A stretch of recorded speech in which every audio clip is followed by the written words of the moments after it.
So there's actually an entire swath of DJs, videographers, and photographers, artists in Brooklyn in a very specific neighborhood that know me because I have saved their videos, music, photos, family photos, data, fix their computers, all of that.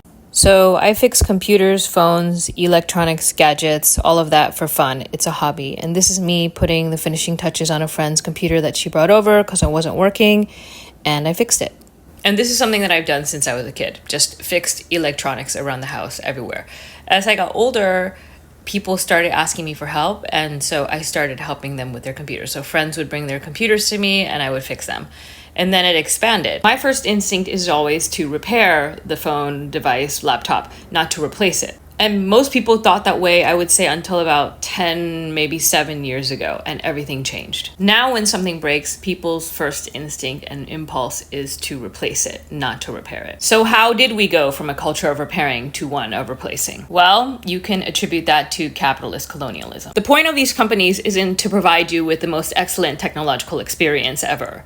It is to sell you something continuously forever. Electronics and equipment companies artificially limit the shelf life of their products through planned obsolescence. Hardware and software that has an expiration date that is shorter than it could or should be. Products that stop working their best on purpose. The second part of that is companies making it more and more difficult to repair. They spend millions to lobby against the right to repair and make proprietary plugs, screws, and warranties so that it is difficult to get into machines to repair them. The third part of that is the billions spent on advertising to then make consumers keep spending money on products, to keep wanting new products, even though product versions are not that much radically different from their previous versions. In fact, in my opinion, TVs, electronics, equipment, machinery were all built with better endurance and quality in the past than they are now. Because now things are made to break down and fall apart so that you come back for more. Fortunately, we can push back against all of that. There's the advocacy level to change the right to repair laws, putting pressure on companies to expose them and hold them accountable, which we are witnessing works. But one thing that is more immediate and accessible is changing our behavior towards consumer capitalist campaigns. We can actually shift our thinking